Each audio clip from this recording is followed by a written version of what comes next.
Hamas को Israel ने ही support और फंड दिए। जिस दिन ये इंसिडेंट हुआ था उसी दिन ये 7 अक्टूबर 2023 वाला अटैक प्लान हुआ था। 9 दिसंबर 1987 को एक ऐसी चीज होती है जो इजराइल के गले की हड्डी बन जाती है। टिकटॉक पे एक वीडियो वायरल हो जाती है जिसमें एक यंग पैलेस्टीनी एक रबड़ बुलेट्स थी, ये मॉस्क के जो होली कंपाउंड थे वहां जाके लगी। यूएस ने जो मिडिल ईस्ट में इजराइल नाम का लठ रख रखा है उसको यूएस अब यूज, तो ऐसा नहीं है कि वो जो रिफ्यूजी थे पैलेस्टीनी उनको अरब देशों ने ले लिया। Hamas is a creation of Israel. PLO वाले पैलेस्टीन को बेच के आ गए और जिसका डर था वही हुआ। हमास बम्पर वोटों से 74 सीट से जीत के आती। कुछ मिसाइल्स तो ईरान ने शुगर के पाउडर से बना दी और इन्हीं मिसाइल्स का यूज 2014 में कि हमास ने ऐसा किया क्यों, उसको पता था कि इजराइल वापस अटैक करेगा।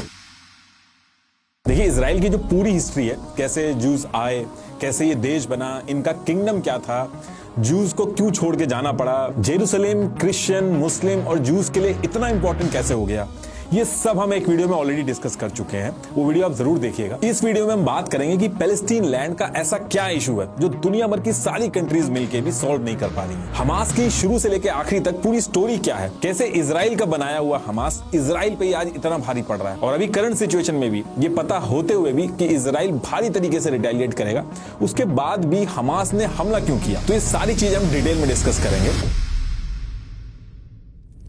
तो देखिए ब्रिटिशर्स के जाने के बाद ये पूरा इशू यूएन में जाता है और 1947 में यूएन पार्टीशन प्लान लेके आता है जिसमें 2 स्टेट सॉल्यूशन लाया गया। 45% एरिया जो था वो पैलेस्टीनियों को दिया गया और 55% एरिया जूस को दिया गया और जो जेरूसलेम था वो यूएन ने अपने कंट्रोल में रखा। ये वो मैप है। ऑरेंज वाला पार्ट पैलेस्टीन का है, ग्रीन वाला पार्ट इजराइल का है और ये पिंक वाला पार्ट जो जेरूसलेम है ये यूएन ने अपने पास रखा। अब जैसे यूएन ये 2 स्टेट सॉल्यूशन पास करता है तो इजराइल तो खुशी खुशी इसको एक्सेप्ट कर लेता है क्योंकि उसके तो मन की बात हो जाती है, लेकिन अरब कंट्रीज इस चीज को मानने से साफ मना कर देती हैं क्योंकि वो 2 स्टेट सॉल्यूशन नहीं डिमांड कर रहे थे। अरब चाहता था कि सिंगल स्टेट प्लान हो। देखिए 2 स्टेट प्लान मतलब कि 2 कंट्रीज बनाई जाएंगी, इजराइल और पैलेस्टीन, और 1 स्टेट प्लान मतलब कि एक ही कंट्री बनेगी, मान लो पैलेस्टीन बनेगी और उसी के अंदर क्रिश्चियंस मुस्लिम और जूस रहेंगे, वहां मुस्लिम लॉ फॉलो होगा। तो आप नोटिस करोगे जब भी इजराइल और पैलेस्टीन का जो मसला है उसको सुलझाने की बात होती है तो ऑल ओवर वर्ल्ड में 2 स्टेट सॉल्यूशन और सिंगल स्टेट सॉल्यूशन की बात होती है। ज्यादातर कंट्रीज 2 स्टेट सॉल्यूशन की बात करते हैं। तो यूएन 2 स्टेट प्लान इंप्लीमेंट करता है और इजराइल इसको बड़े ही आराम से मान लेता है। 14 मई 1948 को इजराइल इंडिपेंडेंस अनाउंस कर देता है और स्टेट ऑफ इजराइल बना देता है। अब पैलेस्टीन जो था उसकी कोई लीडरशिप नहीं थी, मिलिट्री नहीं थी, तो वो रिटेलिएट नहीं कर पा रहा था। तो अरब कंट्रीज पैलेस्टीन के सपोर्ट में आती हैं।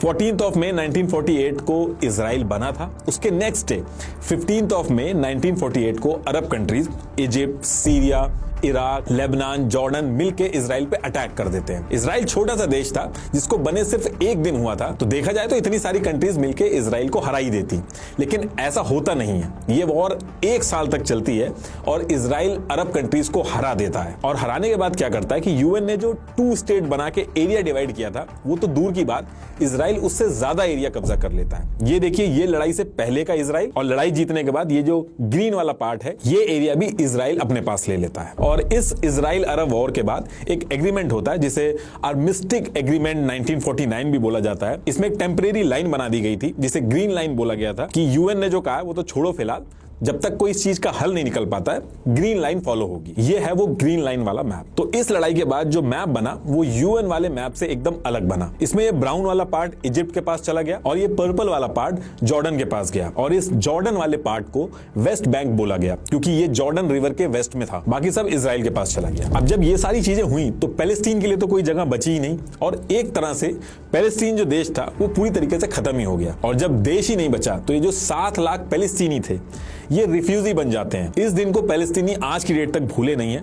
इस दिन को ये लोग नकबा डे कहते हैं। इसमें एक चीज और ऐड कर देता हूं कि अरब तो लड़ रहे थे पैलेस्टीनियों के लिए, लेकिन जब पैलेस्टीनी रिफ्यूजी बन गए तो ऐसा नहीं है कि वो जो रिफ्यूजी थे पैलेस्टीनी उनको अरब देशों ने ले लिया। तीनों कंट्रीज में से किसी भी कंट्री ने रिफ्यूजी को अपना सिटीजन बनाने का ऑफर तक नहीं दिया। इनफैक्ट उस टाइम पे इन कंट्रीज ने सिटीजनशिप के जो लॉ थे वो और स्ट्रिक्ट कर दिए थे। अच्छा, साइड से यूएन इजराइल पे कॉन्टिन्यूअसली प्रेशर बना रहा था कि ये जो 2 स्टेट सॉल्यूशन हमने निकाला था उसको फॉलो करो आप। इसके जवाब में इजराइल ने कहा कि हमें सिक्योरिटी का थ्रेट है, ये जो जॉर्डन और इजिप्ट के पास जो ऑक्यूपाइड एरिया है ये पैलेस्टीनियों को आप दे दो। लेकिन जॉर्डन और इजिप्ट ने कहा कि ऐसा करने से इजराइल फिर से हमारी पोजीशन खराब कर देगा और फिर से अटैक वगैरह कर देगा, इसलिए जब पूरा इजराइल हमें मिल जाएगा तो एक साथ पैलेस्टीनियों को बसाया जाएगा, तब तक ये हमारे अंडर में रहेगा। इस लड़ाई के कुछ साल बाद पैलेस्टीनियों को भी लगा कि हमारा खुद का भी कुछ होना चाहिए, तो 1964 में पैलेस्टीन ने PLO, पैलेस्टीन लिबरेशन ऑर्गेनाइजेशन बनाई, जिसका मेन एम था इजराइल से जमीन को वापस लेना। लेकिन शुरू में जब PLO बनी थी तो ये उतनी ज्यादा इंपैक्टफुल नहीं थी। अब इसके 3 साल बाद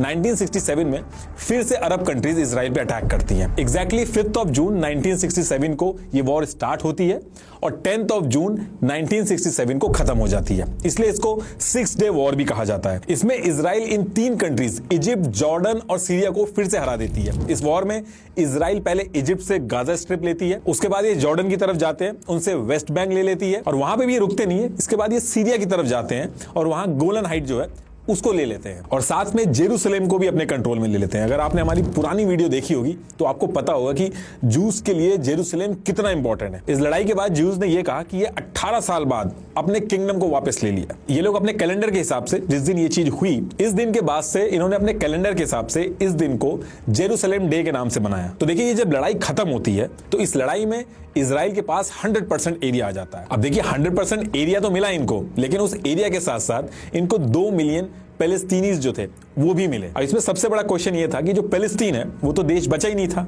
तो ये जो पैलेस्टीनी है, जो 2 मिलियन पैलेस्टीनी है, ये किस कंट्री के सिटीजन बनेंगे। अब ये 2 मिलियन पैलेस्टीनी थे, इनको इजराइल सिटीजनशिप भी नहीं देना चाहता था इजराइल की, क्योंकि अगर वो ऐसा करता तो पैलेस्टीनियों को राइट टू वोट मिलता और फिर ये इलेक्शन में वोटिंग करते, अपने लीडर को जितवा सकते थे। तो ये सारी चीजें वो चाहते नहीं थे। ओवरऑल पॉपुलेशन से भी कंसिडर किया जाता तो पैलेस्टीनियों का जो नंबर था वो ज्यादा हो जाता, तो इनके हाथ में पावर आ सकती थी।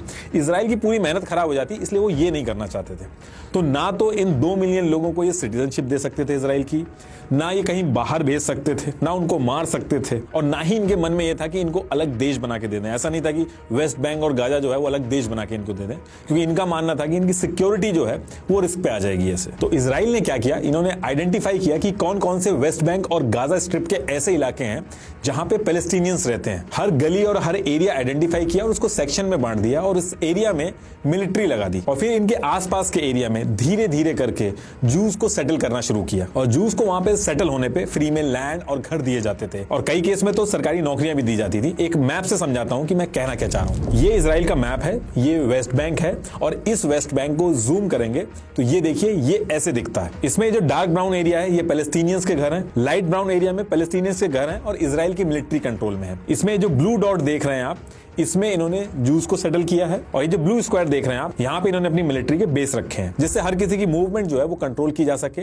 अटैक वगैरह ना हो। और सेम चीज इन्होंने गाजा स्ट्रिप में भी की। देखिए, इजराइल के इन एक्शन से समझ में आ गया था कि ये जो बैक टू बैक वॉर हुई है ये किसी को ट्रस्ट नहीं करेंगे और इस जगह को ये पैलेस्टीनियों को देने के मूड में नहीं लग रहे थे। इसलिए आप देखोगे कि आज की डेट तक कोई भी इजरायली नेता हो वो कहेगा कि 2 स्टेट सॉल्यूशन होना चाहिए, लेकिन स्टेट के बॉर्डर क्या होंगे उस पे हमेशा चुप रहता है। यूएन ने इस चीज को लेकर काफी बार बोला कि ये जो जूस यहाँ पे सेटल हो रहे हैं ये इलीगल है, लेकिन इजराइल का कहना था कि हम अपनी सिक्योरिटी रिस्क पे नहीं डाल सकते। यही रीजन है कि जो पैलेस्टीन देश है वो गूगल मैप वगैरह पे अगर आप सर्च करोगे तो आपको मिलेगा नहीं, क्योंकि पैलेस्टीन जो देश है वो बचा ही नहीं। अच्छा, इसमें एक चीज और थी कि गाजा स्ट्रिप हो या फिर वेस्ट बैंक हो, इसके अंदर वाटर सप्लाई, इलेक्ट्रिसिटी, टेलीकम्युनिकेशन सब इजराइल का होता था। तो पहले 1946 में ये मैप था, फिर यूएन ने जो बनाया वो ये था और फिर उसके बाद ये बना और आज की डेट में ये मैप है। अब देखिए, सारी चीजें जो इजराइल कर रहा था, इन सारी चीजों को देख के जो अरब कंट्रीज थी ये यूएन पहुंचती हैं और कहती है कि 1967 से पहले वाला जो बॉर्डर था, यानी कि जो ग्रीन लाइन थी जो डिसाइड किया था हम लोगों ने,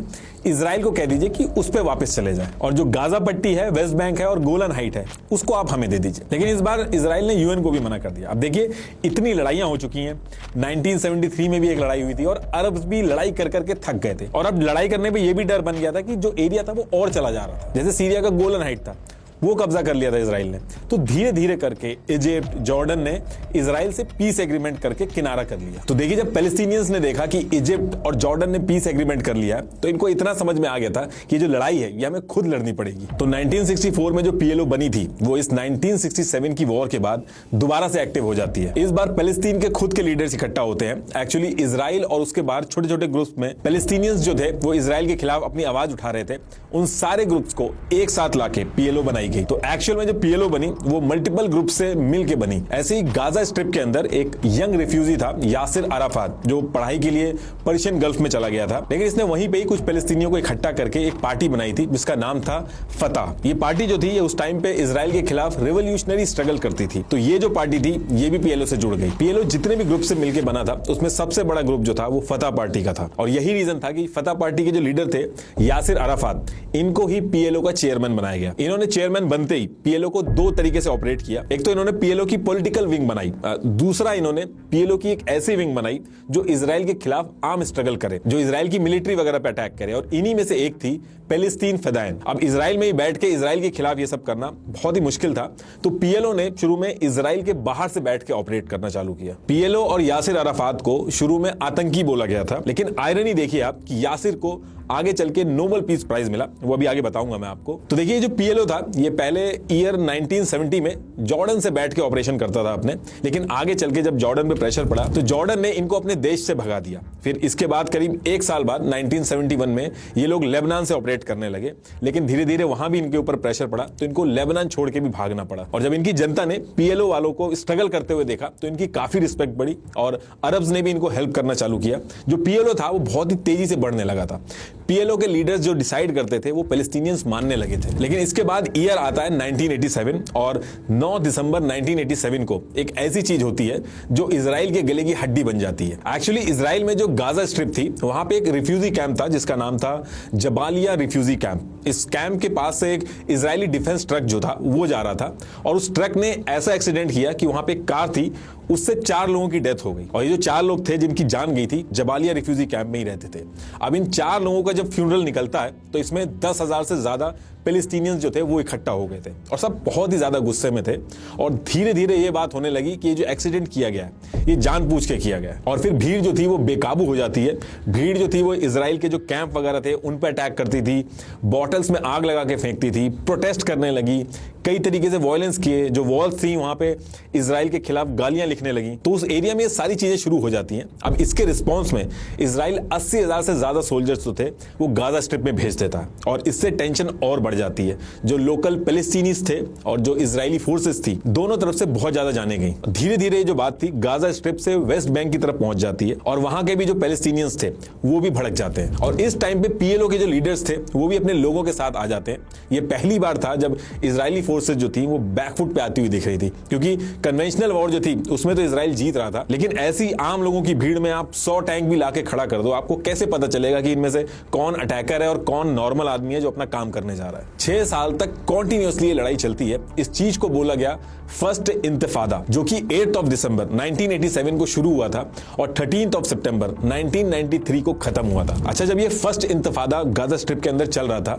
तो गाजा स्ट्रिप में एक ऑर्गेनाइजेशन थी मुस्लिम ब्रदरहुड नाम से। अच्छा, ये जो ऑर्गेनाइजेशन थी मुस्लिम ब्रदरहुड, इसको इजराइल ने गाजा स्ट्रिप के अंदर इस्लामिक सेंटर बनाने के लिए, चैरिटी करने के लिए, जो गरीब पैलेस्टीनीज थे उनके लिए पैसे इकट्ठे करना हो या फिर बच्चों के लिए स्कूल वगैरह बनाना हो, ये सब करने के लिए अलाउ कर रखा था। ये जो ऑर्गेनाइजेशन थी ये थी तो पैलेस्टीनियों के सपोर्ट में, लेकिन ये पीएलओ वगैरह के साथ मिलकर आर्म स्ट्रगल नहीं करती थी, वायलेंस नहीं करती थी। ये उस टाइम पे गाजा स्ट्रिप के अंदर इस्लाम की टीचिंग को बढ़ावा दे रही थी, इसलिए इसको इजराइल की जो मिलिट्री थी, गवर्नमेंट थी, वो इसको काफी फंड भी करती थी मस्जिद वगैरह बनाने के लिए गाजा स्ट्रिप के अंदर। और इस वजह से गाजा स्ट्रिप के अंदर इनके जो पैलेस्टीनी फॉलोअर्स थे वो बहुत तेजी से बढ़ रहे थे। अब जब ये फर्स्ट इंतफादा हुआ गाजा स्ट्रिप के अंदर और ये जो ट्रक वाला इंसिडेंट हुआ तो 10 दिसंबर 1987 को मुस्लिम ब्रदरहुड के कुछ लीडर इकट्ठा होते हैं और एक मीटिंग की शेख अहमद यासीन के घर पे।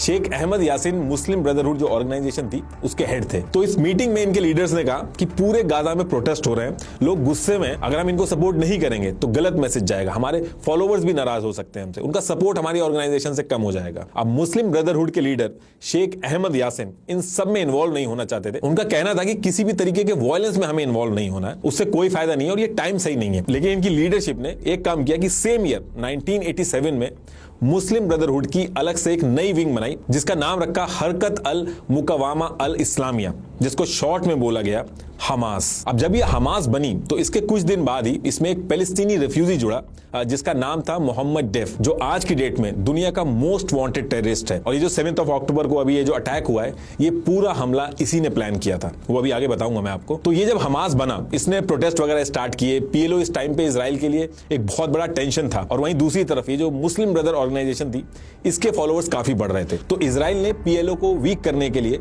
डिवाइड एंड रूल की पॉलिसी अपनाई। पीएलओ के अगेंस्ट में हमास को इजराइल ने ही सपोर्ट और फंड्स दिए ताकि ये लोग पीएलओ के अगेंस्ट में खड़े हो जाएं। ये बात former Republican congressman Ron Paul ने officially floor of the house के सामने एक्सेप्ट की थी कि हमास को पीएलओ के यासिर अराफात को काउंटर करने के लिए बनाया गया था। Hamas was encouraged and really started by Israel because they wanted Hamas to counteract Yasser Arafat. और यासिर अराफात जो पीएलओ के हेड थे, उन्होंने खुद ये चीज इटालियन न्यूज़पेपर में बताई थी कि Hamas is a creation of Israel. In fact Israel के ब्रिगेडियर जनरल यिटजिक, जो गाजा में काफी टाइम से थे, उन्होंने न्यूयॉर्क टाइम्स में बताया कि उन्होंने हमास को शुरू में फंडिंग की थी और मदद भी की थी, और आगे चल के यही हमास उनके खिलाफ अटैक करने लगा था। इवान, जो कि इजराइल की तरफ से गाजा स्ट्रिप में 2 डेकेड तक थे, उन्होंने ऑफिशियल स्टेटमेंट में कहा, Hamas to my great regret is Israel's creation. इन्होंने लेटर भी लिखा था अपने सीनियर्स को, ये डिवाइड एंड रूल की पॉलिसी इजराइल को बैकफायर करेगी। और आगे चल के ये बात सच निकलती है। ये चीज, ये जो हमास इन्होंने बनाई थी, ये आज की डेट तक इनको परेशान कर रही है। इजराइल ने इतनी आर्मीज को हराया जंग में, इतनी सारी वॉर्स जीती,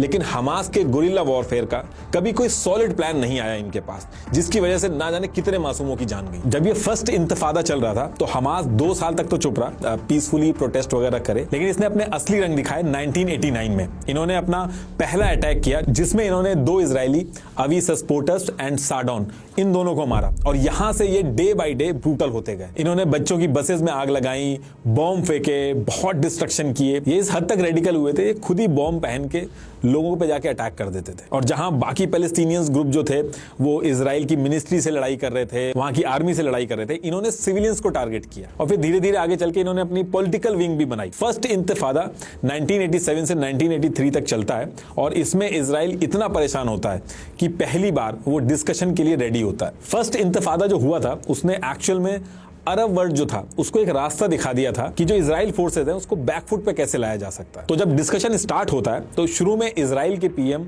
राबिन और पीएलओ की तरफ से यासिर अराफात, तो इन्होंने सीक्रेटली बिना किसी को बताए, नॉर्वे का एक शहर है ऑस्लो, उसके अंदर इनकी नेगोशिएशन स्टार्ट हुई, और इसको मीडिएट कर रहे थे बिल क्लिंटन, और नॉर्वे की जो गवर्नमेंट थी वो इसको मीडिएट कर रही थी। जब सब फाइनल हो गया तो उसके बाद ये चीज ओपन हुई, और व्हाइट हाउस के अंदर 13 सितंबर 1993 को ऑस्लो एग्रीमेंट साइन कर दिया गया। इस एग्रीमेंट के अंदर यह था कि पहले तो इजराइल और पैलेस्टीन जो है ये दोनों एक दूसरे को रिकॉग्नाइज करेंगे, दूसरे दोनों लोग मिलकर कुछ कंडीशन सेट करेंगे, जिसमें से एक ये था कि वेस्ट बैंक और गाजा स्ट्रिप जो है ये पैलेस्टीनियन अथॉरिटी को दे दिया जाएगा, जिसके पहले प्रेसिडेंट यासिर अराफात होंगे। इस एग्रीमेंट के बाद पैलेस्टीन एक देश तो नहीं बना, लेकिन कुछ छोटी छोटी चीजें हुई, जैसे कि वेस्ट बैंक और गाजा में पैलेस्टीनियंस जो रह रहे थे उनके छोटे छोटे कंसर्न रहते थे, उसको रिजॉल्व करने के लिए पीएलओ के थ्रू एक पैलेस्टीनियन अथॉरिटी बनाई गई। उसमें मेंबर जोड़े गए और इंटरनल इलेक्शन और वोटिंग सिस्टम इंट्रोड्यूस किया गया। मतलब कि जिस पार्टी को ज्यादा वोट मिलेंगे वो इन दोनों एरिया वेस्ट बैंक और गाजा में पैलेस्टीनियंस जो हैं उनके इशू को आगे रखेंगे। एक तरह से वोटिंग इस चीज की थी कि पूरे पैलेस्टीनियंस जो हैं, वो जो जनता है उनका रिप्रेजेंटेटिव कौन होगा उसकी वोटिंग होगी। इसमें वेस्ट बैंक और गाजा के एरिया को 3 सेक्शन में बांट दिया गया। एरिया ए, जिसमें गवर्नमेंट और सिक्योरिटी दोनों कंट्रोल जो है वो पैलेस्टीनियंस के पास रहेगा। एरिया बी, जिसमें गवर्नमेंट कंट्रोल पैलेस्टीनियंस के पास रहेगा और जो सिक्योरिटी कंट्रोल होगा वो इजराइल के पास रहेगा। एरिया सी, जिसमें पूरा कंट्रोल इजराइल के पास रहेगा। इस ऑस्लो एग्रीमेंट के लिए यासिर अराफात और इजराइल के पीएम को नोबेल प्राइज भी दिया गया, लेकिन इस ऑस्लो अकॉर्ड की वजह से इजराइल और पैलेस्टीन दोनों के लोग गुस्सा हो गए थे। ये झाक राबिन, जो कि इजराइल के पीएम थे, उनको इस चीज के लिए गोली मार दी गई थी, और जिस इजरायली सरकार ने इस एग्रीमेंट के लिए डिसीजन लिया था उस सरकार को भी हटा दिया गया। इस एग्रीमेंट के अपोज में एक इजराइल के अंदर एक रैली भी निकाली गई थी जिसका नाम था डेथ टू राबिन। उसमें अभी के जो पीएम है बेंजामिन नेतन्याहू, वो भी शामिल हुए थे। इसके बाद नेतन्याहू पीएम बने और उन्होंने इस पीस एग्रीमेंट से किनारा कर लिया। चाहे पीएलओ हो या इजराइल हो, जो भी पीस एग्रीमेंट की बात करता था वो खत्म हो जाता था। उसको गद्दार कहते थे, देशद्रोही कहते थे। इस एग्रीमेंट के बाद यासिर अराफात जो थे उनकी जनता भी उनसे गुस्सा हो गई और पीएलओ की पॉपुलैरिटी जो थी वो भी कम हो गई। पैलेस्तीनी लोग कह रहे थे कि कहां हम पूरे एरिया की बात कर रहे हैं और कहां ये तुम छोटी छोटी चीजें मान के आ गए। इधर हमास जो था उसने भी कहना स्टार्ट किया कि पीएलओ वाले पैलेस्टीन को बेच के आ गए। इसके बाद हमास ने कई सारे हमले करे, फिर इजरायली गवर्नमेंट ने भी कई सारे हमले करे, दोनों तरफ से सिविलियंस की जान गई। बात इतनी खराब हुई कि ऑस्लो एग्रीमेंट जो था वो ठंडे बस्ते में चला गया और पीएलओ जो था, जिसकी इमेज बहुत अच्छी थी पैलेस्टीनियंस के सामने, वो इमेज भी खराब हो गई। उनका जो रुतबा था पीएलओ का वो भी गिर गया। अब जो सपोर्ट था वो हमास को जा रहा था। लोगों को लग रहा था कि हमास ही है जो पैलेस्टीन उनको वापस दिलाएगा। इसकी वजह से हमास और पीएलओ की जो फतह पार्टी थी उसमें भी बहुत सारे क्लैशेस होने लगे। इसके बाद ईयर आता है 2000 और 28 सितंबर 2000 को ऐसी सिचुएशन बनती है कि सेकंड इंतफादा शुरू हो जाता है। एक्चुअली इजराइल के जो पीएम थे वो 1000 सिक्योरिटी गार्ड लेके टेंपल माउंट, जिसको अल हरम और अल शरीफ भी कहते हैं, वहां चले गए थे। वहां जाके उन्होंने कुछ बयान भी दे दिए थे, जिसमें से एक ये था कि टेंपल माउंट जो है वो जूस का है। इससे जो पैलेस्टीनियंस थे वो फिर से भड़क जाते हैं, आम जनता भड़क जाती है और वायलेंस फिर से शुरू हो जाता है। जगह जगह पे प्रोटेस्ट हुए, कई लोगों की जान गई, हमास ने भी बहुत भारी अटैक किया और ये वाला जो सेकंड इंतफादा था ये 2000 से 2005 तक चला।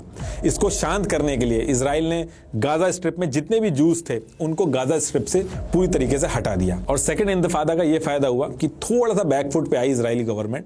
उन्होंने जो जूस थे जो गाजा स्ट्रिप में थे वो पीछे कर लिए और गाजा स्ट्रिप जो था अब उसमें पूरी तरीके से पैलेस्टीनियंस बचे थे। गाजा स्ट्रिप की बात करूं तो 2004 तक 7826 जो जूस थे वो उसमें रहते थे और सेकंड इंतफादा के बाद ये सारे के सारे छोड़ के चले गए थे। इसके बाद नवंबर 2004 में जब पीएलओ के हेड यासिर अराफात की डेथ होती है और महमूद अब्बास जो कि फतह पार्टी के थे ये पीएलओ के चेयरमैन बनते हैं और इसके बाद पीएलओ और वीक ही पड़ती है। दूसरी तरफ हमास जो थी वो और पॉपुलर होती है। जब पीएलओ ने पूरे इजराइल को लेने की बात की तो पीएलओ आगे बढ़ी और जब हमास ने पूरे इजराइल को लेने की बात की तो हमास आगे बढ़ा। और ये दोनों पार्टी, हमास और पीएलए की फतह पार्टी, ये दोनों आपस में बहुत ही ज्यादा लड़ने लगी। इसके बाद 26 जनवरी 2006 को वेस्ट बैंक और गाजा में इंटरनल इलेक्शन होने थे कि कौन पैलेस्टीनियंस का रिप्रेजेंटेटिव बनेगा। तो इजराइल और यूएस दोनों नहीं चाहते थे कि हमास जीते, क्योंकि इन्होंने बहुत ज्यादा अटैक किए थे, परेशान किया था इजराइल को और इजराइल को रिकॉग्नाइज करने के लिए भी रेडी नहीं थे। पीएलओ, यूएस और इजराइल तीनों बहुत ही श्योर थे कि पीएलओ ही जीतेगा इस इलेक्शन में। इजराइल ने सिक्योरिटी का हवाला देके कई इलाकों में हमास को कैंपेनिंग भी नहीं करने दी। तो इसके बाद इलेक्शन हो जाते हैं और 29 जनवरी 2006 को रिजल्ट आता है और जिसका डर था वही हुआ। हमास बम्पर वोटों से 74 सीट से जीत के आती है। सारे पैलेस्टीनियंस जो थे वो इसको सपोर्ट कर रहे थे और हमास का जो लीडर था इस्माइल हानिया, जो कि अभी भी लीडर है, ये जो अभी रिसेंटली 7 अक्टूबर को अटैक हुआ है उसमें भी ये शामिल था। तो इसने सोचा अब गाजा और वेस्ट बैंक पे ये खुद रूल करेगा। तो इस इलेक्शन के बाद हमास को शर्तें मानने को बोला जाता है, इजराइल को रिकॉग्नाइज करने को बोला जाता है और भी कई सारी चीजें उसको मानने को बोला जाता है, लेकिन हमास पूरी तरीके से मना कर देता है। तो जैसे ही हमास मना करता है तो सबसे पहले तो इजराइल जो पैलेस्टीनियन से टैक्स कलेक्ट करके पैलेस्टीनियन की अथॉरिटी को देता था वो उसने देना बंद कर दिया। उसके बाद यूएस जो एड देता था वो बंद कर दिया। अब बात इतनी बढ़ती है कि दोनों पार्टी, जो फतह पार्टी और हमास, इनके जो लीडर्स हैं और इनके जो सपोर्टर्स हैं वो आपस में भिड़ जाते हैं, हथियार उठा लेते हैं। कई दिनों तक लड़ाई चलती है। इस लड़ाई को बैटल ऑफ गाजा बोला गया था, ये 2007 में हुई थी। इस लड़ाई के बाद जो वेस्ट बैंक वाला जो एरिया था वहां से फतह पार्टी ने हमास को भगा दिया था और फतह पार्टी रूल करने लगी थी और गाजा स्ट्रिप से हमास ने फतह पार्टी को भगा दिया था और हमास खुद पूरी तरीके से गाजा स्ट्रिप पे रूल करने लगी थी। और तब से लेके आज तक कोई इलेक्शन नहीं हुए।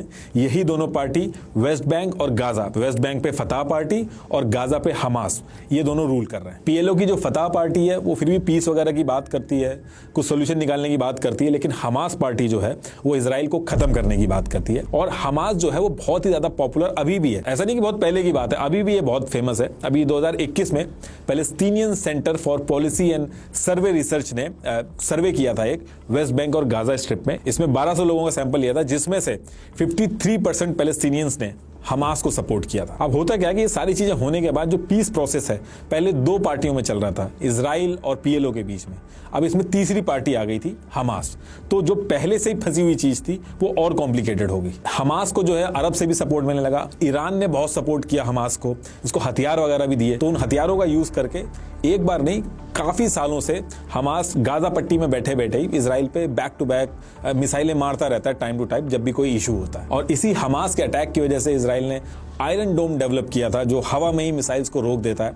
हमास ने 2006, 2008, 2009, 2012, 2014, 2018 2019, 2021, 2022 और ये जो 2023 है, अगर इसको भी इंक्लूड कर लें तो इन सारे सालों में मिसाइलें छोड़ी हैं और अटैक किया इजराइल पे। और फिर उसके बाद इजराइल वापस अटैक करके इनको मारती है, उसमें सिविलियंस भी मरते हैं। और इधर से जब हमास मारता है तो जो इजराइल के सिविलियंस हैं उनकी जान जाती है। इस वजह से गाजा स्ट्रिप को इजराइल ने हर तरह से ब्लॉक कर दिया है, मतलब कि एयर, लैंड, वाटर किसी भी तरीके से ये बाहर मूव नहीं कर सकते। पूरा का पूरा जो गाजा स्ट्रिप है वो ब्लॉक है। क्वारंटाइन जैसे करते थे पहले, उस तरीके से क्वारंटाइन कर दिया। यहां तक कि गाजा स्ट्रिप का मूवमेंट वेस्ट बैंक जो है वहां पे भी रिस्ट्रिक्ट किया गया है, परमिशन वगैरह लेके जानी पड़ती है। तो कई सारे ऐसे पैलेस्टीनियंस भी हैं जिन्होंने अपने लीडर्स को देखा ही नहीं है, कभी मिले ही नहीं है, उन्होंने सिर्फ टीवी पे ही देखा। और क्योंकि गाजा स्ट्रिप जो है वो चारों तरफ से ब्लॉक है, इजराइल ने ब्लॉक कर रखा है, चाहे वो एयर हो, वाटर हो, लैंड हो, तो हमास ने इसका सोल्यूशन निकाला। इन्होंने गाजा स्ट्रिप के अंदर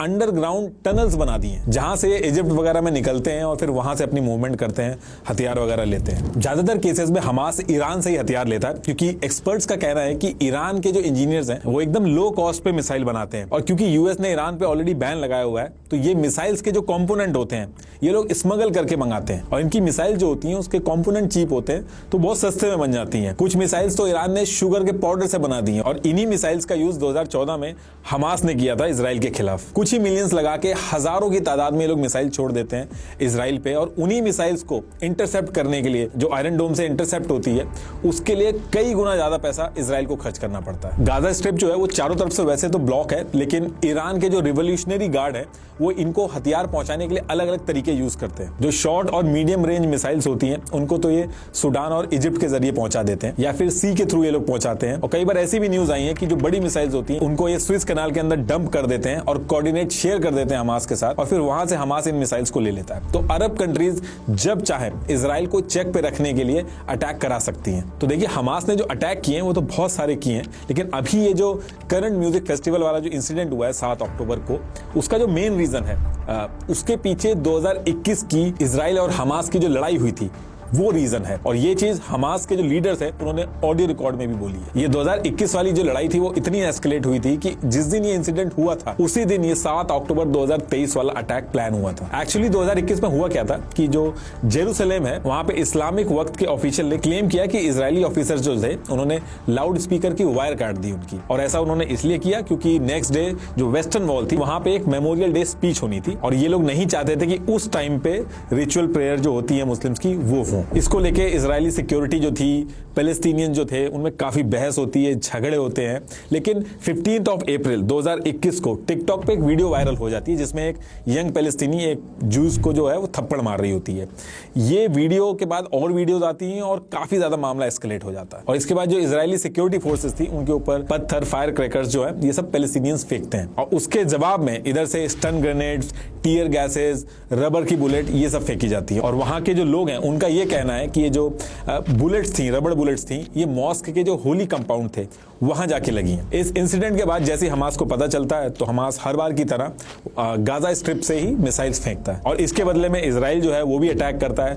बहुत सारे सिविलियंस की जो है वो जान जाती है। लेकिन अल-अक्सा मस्जिद में जो हुआ था उसको लेके अरब वर्ल्ड जो था उसमें भी बहुत गुस्सा था। लेकिन मोहम्मद डेफ जो था उसने उसी पर्टिकुलर दिन पे, अभी ये जो 7 अक्टूबर का जो हमला हुआ था ये उसी दिन प्लान कर लिया था। इस पूरे अटैक का जो आइडिया था ये मोहम्मद डेफ जो कि हमास अल कसम ये जो ब्रिगेड है उसका हेड है उसका था। और इस प्लान में इसका साथ दिया था सिनवार जो कि गाजा के अंदर हमास का लीडर है, उसने इसको सपोर्ट किया था। और साथ में हमास का चीफ इस्माइल हनीय जो कतर के दोहा में रह रहा है उसने सपोर्ट किया था। ये तीनों जो हैं पूरे वर्ल्ड ने इनको आतंकी घोषित कर रखा है, लेकिन उसके बाद भी ये बचे हुए हैं। इन तीनों में मोहम्मद डिफ जो है वो सबसे खतरनाक है। इसका नाम डिफ इसलिए है क्योंकि अरेबिक में जो डिफ का जो मतलब होता है उसका मतलब होता है गेस्ट, यानी कि मेहमान। और गेस्ट इसलिए कहा जाता है क्योंकि कई सालों से एक ही जगह पे कुछ घंटे से ज्यादा टिकता ही नहीं है। दुनिया के मोस्ट वांटेड में से एक है। 5 से 7 बार इस पे अटैक हो चुका है। 2014 में एक बार इस पे अटैक हुआ था जिसमें इसकी बेटी, बेटा, वाइफ ये सब मर गए थे, लेकिन ये बच के निकल गया था। 7 बार अटैक होने की वजह से इसकी एक आंख, एक हाथ और एक पैर चला गया। लेकिन कहा जाता है कि ये गाजा के जो टनल हैं जो कि अंडरग्राउंड है उनमें ये रहता है। और इसकी कोई फोटो भी नहीं है, सिर्फ आज तक एक ही फोटो इसकी रिलीज हो पाई है और कोई नहीं हुई है। तो ये 3 थे, ये मेन थे। इन्होंने अटैक प्लान किया और इन्होंने जो डेट डिसाइड की वो 7 अक्टूबर की डेट डिसाइड की इसी साल की, यानी 7 अक्टूबर 2023। इस पूरे हमले को जो इन्होंने नाम दिया ऑपरेशन अल अक्सा फ्लड। और ये नाम इसलिए रखा था क्योंकि मई 2021 में जो हुआ था उसका इनको बदला लेना था, इसलिए नाम रखा था। तो अब डिस्कस कर लेते हैं कि करंट सिचुएशन में इन्होंने करा क्या। तो 6 अक्टूबर 2023 को एक सुपरनोवा सुकोट गैदरिंग म्यूजिक फेस्टिवल होना था। इजराइल के वेस्टर्न नेगव डेजर्ट में होना था। गाजा स्ट्रिप से करीब ये 5 किलोमीटर की दूरी पे था। ये जो म्यूजिक फेस्टिवल था इसको होना तो सदर्न इजराइल के सिमचेट टोरा में होना था, लेकिन इनकी किस्मत खराब थी। वहां पे ऑलरेडी कोई फेस्टिवल हो रहा था, तो लास्ट मिनट में यानी कि लास्ट 2 दिन पहले ही ऑर्गेनाइजर ने ये जगह चुनी जो कि 5 किलोमीटर दूर थी गाजा स्ट्रिप से। करीब 3000 से 5000 लोग इसमें शाम को ही पहुंच गए थे। रात भर यहाँ पे फेस्टिवल चला और चलते चलते सुबह हो गई, करीब 6 बजे के आसपास बजे थे। ठीक इसी टाइम पे मॉर्निंग में हमास के मिलिटेंट गाजा स्ट्रिप से कई ग्रुप्स में निकलते हैं। एक ग्रुप इनका बाय लैंड निकलता है, लेकिन क्योंकि चारों तरफ से स्ट्रॉन्ग फेंस लगी हुई थी तो उसको तोड़ने के लिए इन्होंने बुलडोजर का यूज किया और जीप लगी हुई थी वहां पे। उन जीप में ये लोग बैठते हैं और आगे निकलते हैं। सेम टाइम पे दूसरा ग्रुप जो था इनका वो पानी के रास्ते से इजराइल पे पहुंचता है और तीसरा ग्रुप इनका हवा में मोटराइज्ड पैराग्लाइडर लेके पहुंचता है। और एट द सेम टाइम इनका एक ग्रुप गाजा स्ट्रिप पे सेट किया था इन्होंने, जो गाजा स्ट्रिप से मिसाइल छोड़ेगा। टोटल 5000 से ज्यादा मिसाइल्स इन्होंने इजराइल पे छोड़ी थी। इनको पता था कि आयरन डोम जो है वो मिसाइल को रोक लेता है, इसलिए इन्होंने एक साथ सारी मिसाइल छोड़ी थी ताकि आयरन डोम जो है वो सारी मिसाइल्स को एक साथ ट्रैक ना कर पाए। 6:30 बजे मॉर्निंग में ये जो अटैक है वो स्टार्ट होता है। 7 बजे के आसपास बाकी ग्रुप जो थे वो इजराइल और गाजा के बॉर्डर वाले इलाकों में, जिसमें नहाल, होलेट, नीर, नेटिव, हसारा, बेरी और कफारजा थे, इनमें ये घुसते हैं और जो मिलता है उनको मारते हैं, चाहे बच्चे हों या बड़े हों। इस अटैक के स्टार्ट होते ही मोहम्मद डेव एक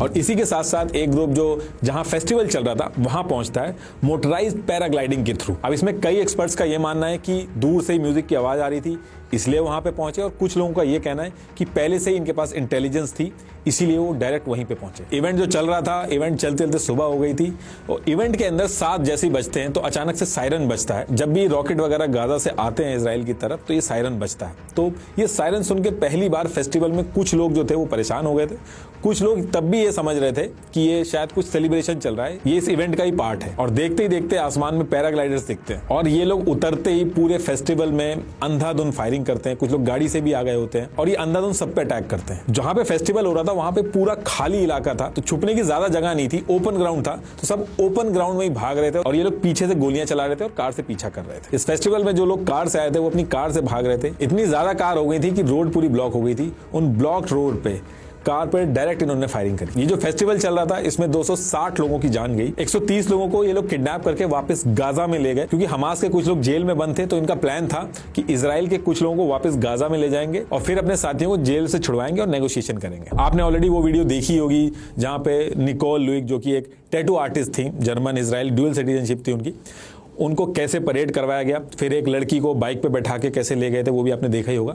इवेंट का जो ऑर्गेनाइजर था उसको मार दिया गया, जो को ऑर्गेनाइजर था वो अभी भी गायब है। अब इसके बाद 8:34 पे इजराइल जो था वो हमास के अगेंस्ट में काउंटर अटैक स्टार्ट कर देता है और करीब 2 घंटे बाद 10:47 पे इजराइल की एयर फोर्सेस गाजा पे जो है वो अटैक शुरू कर देती हैं। करीब 1200 से ज्यादा मिसाइल जो है वो गाजा पे फेंकी जाती है। फिर थोड़ी देर बाद ही 11:35 पे इजराइल के पीएम जो थे वो ट्विटर पे पोस्ट कर देते कि ये अब वॉर शुरू हो गई है। और इसके 1 घंटे बाद ही इजरायली फोर्सेस जिन जिन एरिया में हमास के जो आतंकवादी थे वो घुसे थे उनको निकाल के बाहर करती हैं। इसके 2 दिन बाद 9 अक्टूबर 2023 को लेबनान के बॉर्डर की तरफ से जो हिजबुल्ला था उसने भी अटैक कर दिया था। 10 अक्टूबर को जो सीरिया का गोलान हाइट था वहां से भी स्ट्राइक हो गई थी। हर तरफ से अटैक शुरू हो चुके थे। 9 अक्टूबर को इजराइल ने गाजा स्ट्रिप को चारों तरफ से ब्लॉक करके गाजा का वाटर, इलेक्ट्रिसिटी, फूड सप्लाई सब कुछ ऑलरेडी रोक दिया था। इजराइल के एयर स्ट्राइक में 1000 से भी ज्यादा पैलेस्टीनी मारे गए, इसमें नॉर्मल सिविलियंस जो थे उनकी भी जान गई और 5000 से ज्यादा लोग घायल हुए। अभी तक टोटल इतनी कैजुअलिटी हुई है कि इसके बाद यूएस ने इजिप्ट से बात करके पैलेस्टीनियंस जो हैं उनके लिए रास्ता खोलने की बात की है और 2000 पैलेस्टीनियंस जो हैं वो गाजा छोड़ के बाहर निकल चुके हैं। इसके 3 दिन बाद यूएस ने अपना एयरक्राफ्ट इजराइल के सपोर्ट में भेज दिया और जिस दिन एयरक्राफ्ट आया था उसी सेम डे इजराइल ने सीरिया के जो एयरपोर्ट थे उनके ऊपर भी स्ट्राइक कर दी। तो हर तरफ से लड़ाई चल रही थी। इजराइल के एक्शन से लग रहा है कि वो इस बार गाजा को पूरी तरीके से कंट्रोल में ले लेगा और हमास को खत्म करेगा। अभी फिलहाल ये जो आप पूरा येलो एरिया देख रहे हो इसको खाली करा दिया गया है, लेकिन क्वेश्चन अभी भी है कि हमास ने ऐसा किया क्यों? उसको पता था कि इजराइल वापस अटैक करेगा, और हमास ने 5000 मिसाइलें अरेंज कहां से की? इतनी लंबी प्लानिंग करी हमास ने और किसी को पता तक नहीं चला। ईरान का क्या रोल है? बहुत सारी थ्योरियां हैं, जिसमें से एक थ्योरी मैं आपके सामने रखता हूं। देखिए, ये ब्लू वाला जो है एक स्टैंडर्ड रूट है ट्रेड का। ये रूट यूएस के लिए बहुत इंपॉर्टेंट है, क्योंकि इस रूट से ट्रेड होता है और पैसा बनता है। इधर इंडो पैसिफिक से यूरोप जाना हो तो कंट्रीज इसी रूट का यूज करती है, और इसमें यूएस का फायदा होता है। और इसके काउंटर में रशिया ने इससे काफी छोटा रूट डेवलप कर दिया है, जो इंडिया से स्टार्ट होकर ईरान से होते हुए यूरोप पहुंचता है, जिसको एनएसटीसी कहते हैं। अभी जो एनएसटीसी वाला रूट है ये छोटा भी है और इसमें पैसा भी कम लगेगा, टाइम भी कम लगेगा, तो इसकी रेलेवेंस ज्यादा है। और जो स्टैंडर्ड रूट था वो धीरे धीरे इररेलेवेंट होगा, इसकी ज्यादा इंपॉर्टेंस बढ़ेगी। ये जो रेड वाला जो है ये एनएसटीसी रूट है, इससे यूएस का पूरा गेम खराब होगा। तो यूएस ने इसके काउंटर में आईएमईसी इंट्रोड्यूस किया। ये भी इंडिया से ही शुरू होगा, सऊदी अरेबिया से होते हुए, इजराइल से होते हुए यूरोप पहुंचेगा। G20 में जब इसकी बात आगे बढ़ी तो ईरान ने इस चीज से परेशान होकर कई सारे स्टेटमेंट भी दिए थे कि मिडिल ईस्ट में ये जो रूट है सक्सेसफुल नहीं होगा, वहां ऑलरेडी बहुत ज्यादा टेंशन है। इस तरीके के स्टेटमेंट दिए थे। एक्चुअली सऊदी अरेबिया जो है वो इजराइल को रिकॉग्नाइज नहीं करता है, तो कई लोगों ने कहा कि ये सक्सेसफुल ही नहीं हो पाया। देखिए, इजिप्ट ने इजराइल को रिकॉग्नाइज किया, जॉर्डन ने इजराइल को रिकॉग्नाइज किया, ये पूरा ग्रीन जो है इतनी कंट्रीज ने इजराइल को रिकॉग्नाइज किया। किसी कंट्री को रिकॉग्नाइज ना करने का मतलब होता है कि आप उस कंट्री से ट्रेड नहीं कर सकते, आपके जो सिटीजन हैं, जो आपके लोग हैं, वो उस कंट्री जा नहीं सकते, क्योंकि रिकॉग्नाइज ना करने की वजह से जो पूरी कंट्री है उसकी एग्जिस्टेंस ही खत्म हो जाती है। अब अगर यूएस जो है वो सऊदी और इजराइल के बीच के रिलेशन सही नहीं करेगा तो ये जो पूरा रूट है ये फेल हो जाएगा। इसलिए इस टाइम पे यूएस जो है वो सऊदी के साथ नॉर्मलाइजेशन की एक डील कर रहा है। सऊदी ने डिफेंस वगैरह जो मांगा है यूएस ने सबके लिए हाँ करी है, क्योंकि उसकी नीड है। और इधर से यूएस ने डिमांड करी है कि वो बस इजराइल को रिकॉग्नाइज कर ले। और हाल फिलहाल में इजराइल और सऊदी अरेबिया ने ये इंडिकेशन भी दिए, उनके स्टेटमेंट आप देखोगे तो इंडिकेशन भी दिए हैं, उससे लग रहा था कि सऊदी अरेबिया जो है वो इजराइल को रिकॉग्नाइज करने वाला है। और वैसे भी सऊदी अरेबिया से अगर रूट जाएगा, ट्रेड रूट जाएगा, तो सऊदी अरेबिया का भी फायदा होगा, इसलिए वो एग्री होता हुआ भी दिख रहा था। लेकिन आप कोइंसिडेंस देखिए कि G20 में सब बात आगे बढ़ती है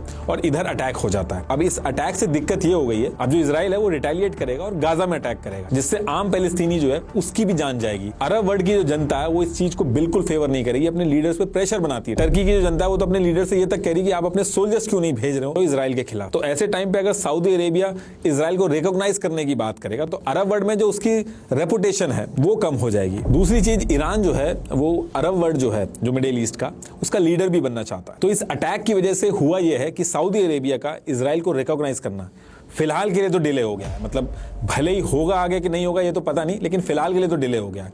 और जो ट्रेड रूट है आईएमईसी का, ये भी खतरे में आ गया है। अब चाहे ईरान का अरब वर्ल्ड का लीडर बनना हो, चाहे ये जो ट्रेड रूट है इसको रुकवाना हो, इस लड़ाई से सबसे ज्यादा जो फायदा हो रहा है वो ईरान का ही हो रहा है। और इसीलिए जो उंगलियां हैं वो ईरान के ऊपर उठ रही हैं। लेकिन इस पूरे केस में रशिया ने एकदम उल्टी बात कह दी है। रशिया की स्पोक्स पर्सन मारिया जो है, उन्होंने कहा कि ऐसा क्या कोइंसिडेंस है कि यूएस ने जस्ट 1 महीने पहले यूक्रेन की जो आर्म सप्लाई है वो बंद कर दी, जो पूरी दुनिया के लिए शॉकिंग था। तो रशिया की स्पोक्स पर्सन का कहना है कि यूएस की जो CIA है, 5 आइज है, इन सबको पता ही नहीं चला कि हमास इतने टाइम से अटैक प्लान कर रहा था।